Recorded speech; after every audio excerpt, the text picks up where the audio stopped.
É com invulgar alegria que estamos de volta para esse nosso encontro semanal, em que partilhamos um pouquinho da palavra de Deus, tendo como fundamento a carta de Paulo aos Romanos.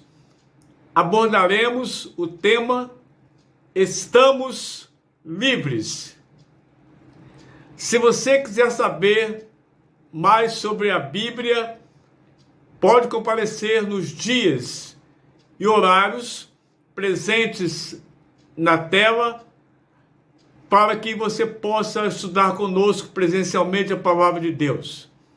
A Bíblia diz: agora, portanto, já não há nenhuma condenação para os que estão em Cristo Jesus.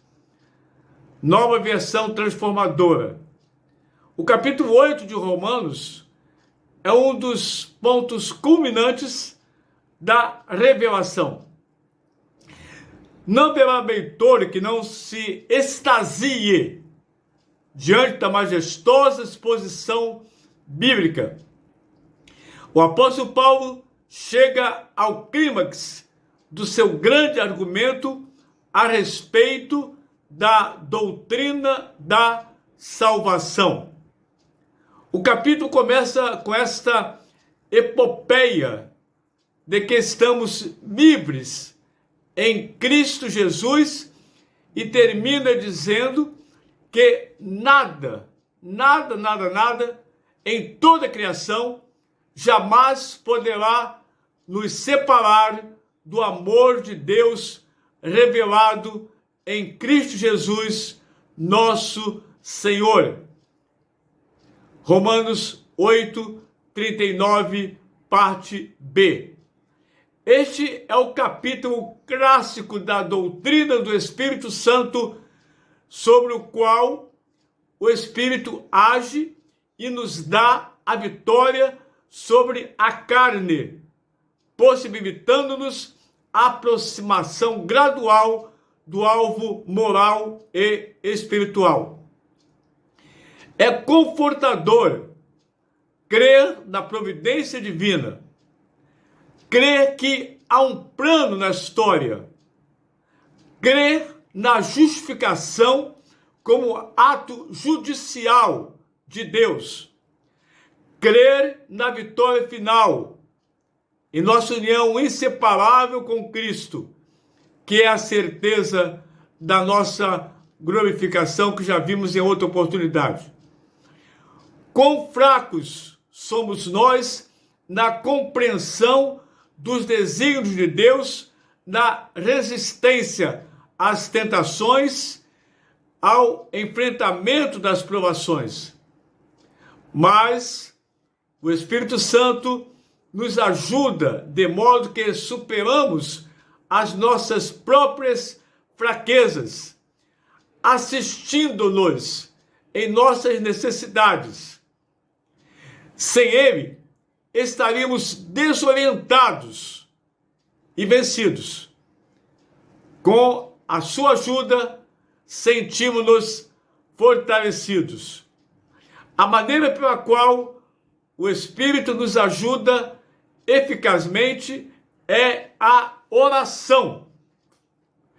Quando estivermos perturbados pelos rudes golpes da tentação, quando estivermos humilhados diante de um inimigo pertinaz, não sabendo como pedir como convém, a Bíblia diz que o Espírito Santo nos guia nas petições depois de criar em nós o desejo de orar.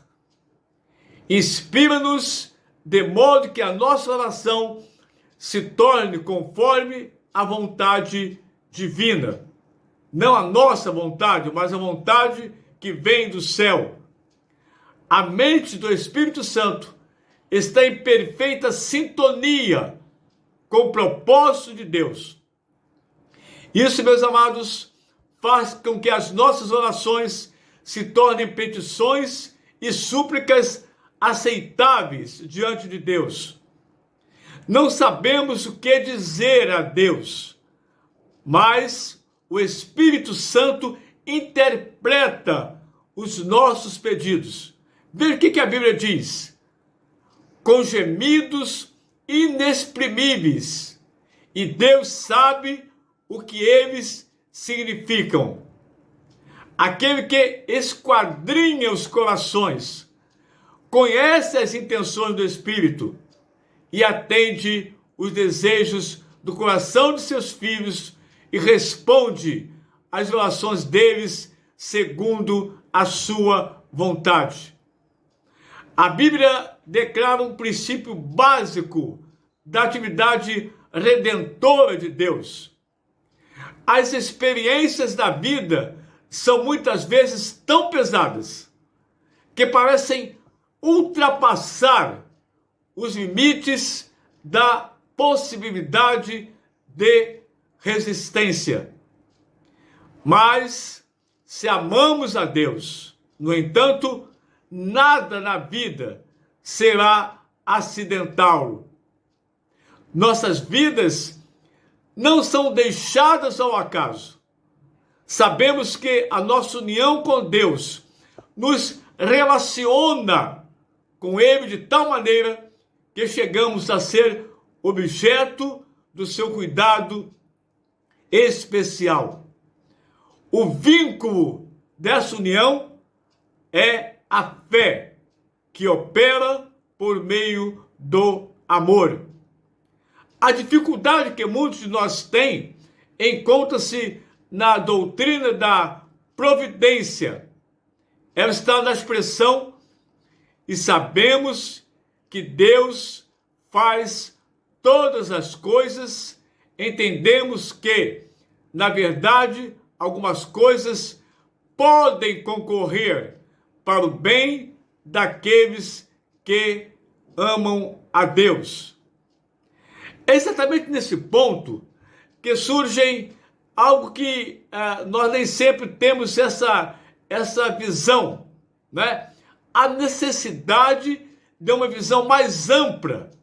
Por exemplo, quando os filhos de Jacó voltaram do Egito, onde tinham ido comprar trigo, não havia comida no Egito, disseram ao pai que José, que eles ainda não havia reconhecido como irmão, que exigia que levassem Benjamim na próxima viagem, e que retivera, isso é, José, que ele não sabia que era o irmão dele, e que ele retivera Simeão como refém. O velho patriarca exclamou: "Quem sofre com tudo isso sou eu." Isso está lá em Gênesis, capítulo 42, verso 36b. Ele queria dizer que José estava morto, Simeão era prisioneiro e ainda levariam Benjamim. Esta é uma interpretação errônea, decorrente da falta de conhecimento. É assim que muitas vezes acontece conosco. Desconhecemos o fato e concluímos erradamente. Podemos construir uma filosofia cristã sobre a segurança absoluta da operação do poder e da graça de Deus. O salvo por Jesus pode ter certeza da glorificação final, porque Deus escolhe, justifica e glorifica. A Bíblia não diz que a salvação é arbitrária, jamais. Pelo contrário, ensina-nos a confiarmos na certeza da salvação final. A prova de que Deus é por nós está no fato de que Ele entregou seu Filho para estar ali sofrendo horrores naquela cruz por mim e por você. Se Deus foi tão bom em nosso benefício, certamente proverá os recursos de que carecemos para uma vida vitoriosa. Ele mesmo justifica os salvos pela fé em Cristo. A condenação que pesava sobre nós, Jesus tomou sobre si.